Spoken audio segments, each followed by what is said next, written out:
In this video, I'm driving something a bit special. No, it's not a Fiat Dino, it's an Isuzu. Yep, it isn't a Fiat, it really is an Isuzu. And it's got various badges that of a highly Japanese nature, I should say. So this is an Isuzu 117, a very pretty coupe. It is Italian styling, it is my favourite designer, Giugiaro, and a very rare car in the UK. They were never sold here when new. It was kind of a development of the Florian, which was a saloon and an estate, but this was by far the prettiest. It's one of the earliest collaborations between an Italian stylist and a Japanese company, so it's kind of when they were coming of age. Had a remarkable production run from 1968 right through till 1981, and this is a very late one, 1980, I believe, and has a few tweaks. The square headlamps are a facelift, the addition of a rear wiper, something to get mildly excited about if you're me. From the rear it looks rather less like the Fiat. The rear light bar is a bit fussy perhaps, but I quite like it. I love the colour as well. Autolink is the company that imported this, and I think 5 siblings into the UK. I'm not sure how long ago, but I have a feeling it's 7 or 8 years. The Welsh weather is starting to take its toll a little on this one. It lives outside and is used fairly frequently, which is good. It's good to use classics, but you know, they don't stay in museum condition when you do so. I'm just glad to see it used. It's quite amusing. The owner got in touch with me a while back, and I accidentally drove past his house after exchanging emails with him and almost had a fit, because I was just like, oh my gosh, it's an Isuzu 117. I was just like, oh yeah, it's the one he's been emailing me about. But yeah, a very pretty car and very rugged underpinnings, which we'll have a look at in a moment. But let's start inside. We've got big coupe doors. We've got this little plastic thing here which is designed to hold your seatbelt, so you don't have to go reaching for it, which sometimes works and sometimes doesn't. This is the latch to get out. Lovely little marker light down here. Simple thumb operated lock. And on the Japanese stuff, they often do things a bit differently. I'm going to wind the window down because it's quite warm, but you see, even in 1981 we've still got an opening quarter light, although I'm guessing that hasn't been open in a while. I'm not going to meddle. We hop aboard. You'll have to excuse the sandals. Again, very nice logo here. Horn buttons all around. Can you hear the clock? That's got to be the noisiest clock I've ever heard. But yeah, very sort of sporty look in here. We've got a twist and release handbrake here. 5-speed gearbox. Originally they were 4-speed. The radio has perhaps seen better days, but you know, it's a push button unit. I like the fact that you push it and the whole center console moves. Fairly standard controls. It would have had air conditioning, it looks like, at some point. It doesn't now. Nice little glove box. It's yeah, it's very nice in here, very spacious. The seats don't have massive bolster support, but they're certainly comfortable. Little cubby down there. Repeat of the logo.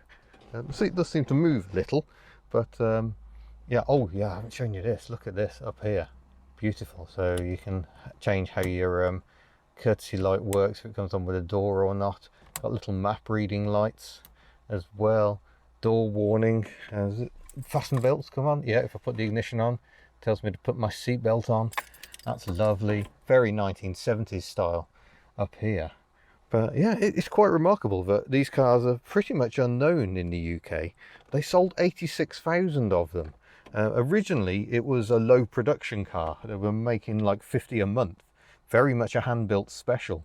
But then as General Motors got more involved with Isuzu, they were able to ramp up production. And they're producing over 9,000 a year in the early 70s. That tailed off towards the end of the 80s because this is a very aged design. Like I say, introduced in 1968, which was the very year that Giugiaro set up his own styling studio, Ital Design. We've just taken the column stalks and other switchgear. We don't know if the rear wiper works or not.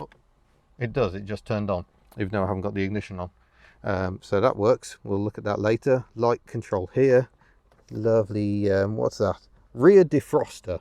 So that'll be your heated rear window. Got no idea if it works or not. Power headlamp wash. Let's try putting the lights on and see if it works. No, we can probably say that one's dead. Indicators right. A lovely little stalk. Got this little area for your warning lights there, which is flickering with the indicator. So low screen wash. If you've got a fuse blown, it seems to tell you. Stop lamp out, it'll tell you. So quite advanced really. We've got a little wiper control here. Push to wash and then twist to wipe. So while we're here, oh yeah, there's that, and there's the wipe. And it's a good Japanese pattern. The blades look a little tired, but yeah, there's a decent overlap. No Triangle of Doom. I'm wearing the Triangle of Doom t-shirt. We're looking to restock these hopefully in the next week or so. Just take the horn. Oh, there we go. One of the buttons works, and it sounds like my 2CV's horn. That's quite amusing. Right, we should turn. Oh no, let's do the rear wiper now we're here. Is there a screen wash? Oh yeah.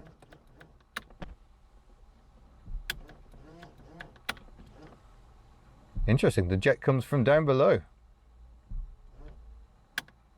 So there you go, that's the rear wiper. Right, I'm going to hop into the back if I can and see how this works. So first of all, we must unhook the seat belt, and then is it this one? Oh yeah, I can get in now. Oh, coupes, you gotta love them. Right, pull the seat back in, and yeah, I'm going to describe the rear as not me sized. Nice little storage bucket here, but yeah, rather hemmed in. But notice how slender these pillars are. Now I've got opening quarter lights, but I'm not going to, just in case they haven't moved for some time.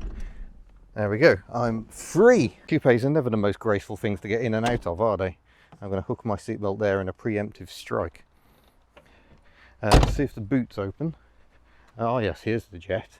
So through the glass is fairly advanced for the time. Is there a release out here? No.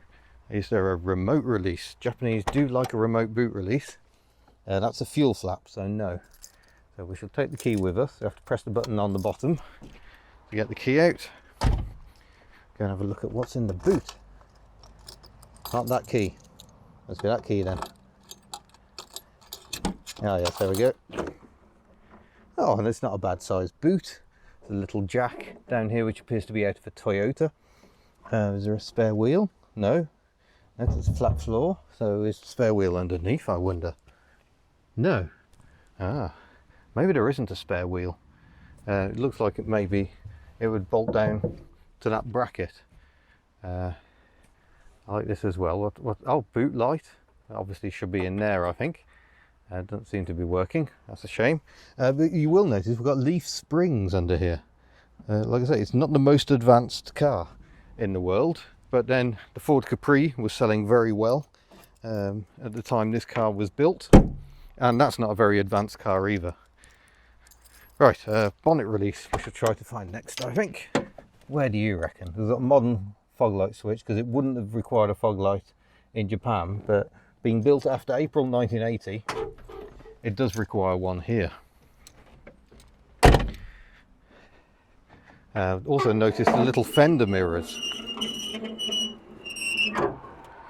These fender mirrors are quite delightful thing, and they work really well because you don't have to turn your head very far to see what's going on behind you. Lots of interesting stuff here. So Tokyo Roki Co Limited. So yes, not sure what their involvement with the car is, but there is the twin cam engine. It's fuel injected, 2 litre. I will put the power figure here probably once I've worked out what it is. There we go, 1949 cc. I think it's Isuzu's own engine. I could be wrong on that. I should have delved a bit more into the history. I will correct myself in the notes if need be. Simply missing the lid off the screen wash, which is a little sad, but yeah, it certainly seems quite a punchy little engine. Right then, if you're ready, we shall set off. We shall get the ignition on.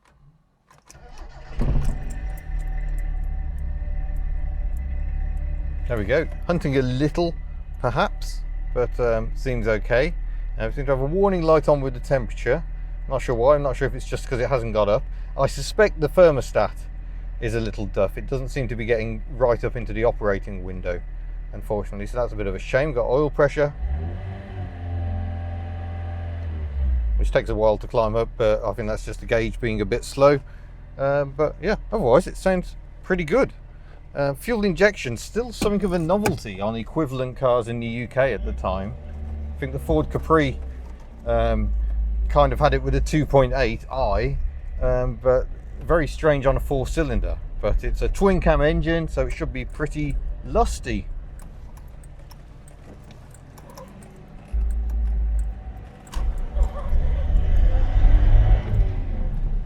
This isn't quite the place to extend it yet. It is quite a noisy gearbox. You can kind of hear meshing going on within it. It's an interesting car to drive because obviously it gets a fair bit of attention, but no one knows what it is. I think we shall head in a Newcastle Emlyn direction here in Carmarthenshire.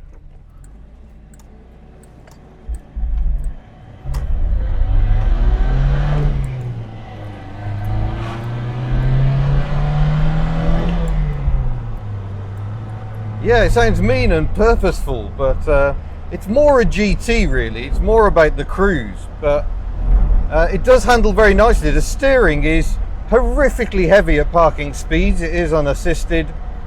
It would benefit from power steering when you're going slowly, but once you're on the move, it's beautifully weighted. It's kind of the perfect amount of directness. So it's not twitchy, but you can turn into a bend without having to really crank the wheel. It is, yeah, all of the good times. I'll do the window up just a little. But we'll do it all the way, just so you get an impression of what it's like doing 50 miles an hour. There's a fair bit of gearbox noise, but not much else. The seat is a little firm, to be honest, but I don't think it would be too bad at all. It's a nice driving position. Like I say, the steering is just absolutely delicious, which maybe shouldn't be that much of a surprise, because what replaced this car in 1981, it was the Piazza, which is also a very underrated sort of sporting GT car. I have driven one, sadly off camera, but yeah, has one of the most progressive turbochargers I've ever encountered, and that was in the 1980s. Some really good mid-range punch. That's what makes for a relaxing drive. You know, Japanese engines have a reputation for being very revvy, and you have to absolutely nail them. You kind of don't with this car. You can maintain really decent progress and keep the revs quite low. I'm amazed at how supple the ride is, given, you know, it's a sporty sort of a car on leaf springs, but actually it rides really, really well. It doesn't seem to get upset by bumps. I'm liking it a lot, yeah. Gearbox has a very nice action on it. It's very snickety, and the handbrake being there means you haven't got to stretch back for it, so that's quite good as well. Right, here we go again. Favourite sign. Oh, really picks up from 3,000. I now have run out of sight line.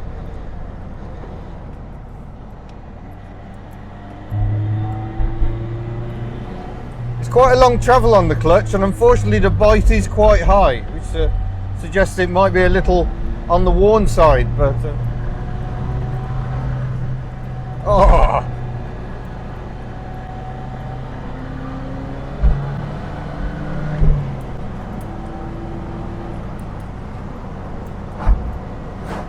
oh yeah, this is an entertaining drive, all right. What a car!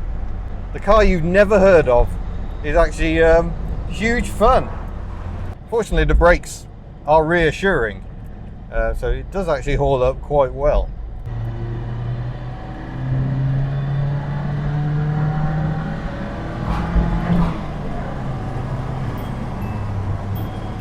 Oh, wow, I just got an overspeed warning. I accidentally breached 100 kilometers an hour. Hear that little ding dong noise as I did so.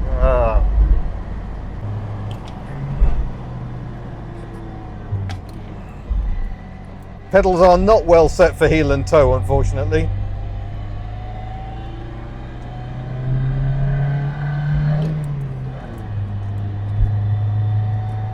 Oh, and that gear was spaced just a bit too much for this hill.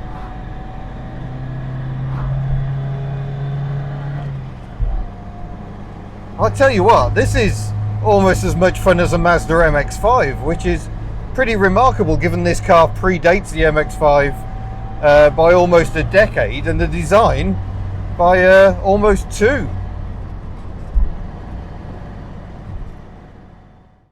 Well, there you go. That's definitely a very interesting car, one I've wanted to drive for a long time.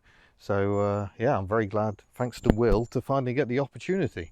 A very interesting car that most people have never heard of, but one which drives really nicely. Maybe the transmission sounds a bit elderly, but otherwise a very fine car to drive indeed. Let's just have another look at those lovely sculpted lines. It's very, very delicate, very balanced. Giugiaro, perhaps at his best. So I should say, thank you very much for watching. Don't forget to subscribe before you go. Don't forget to find lovely merchandise at the HubNut store. I look forward to seeing you in a future video. Farewell. There's sheep disrupting me over there.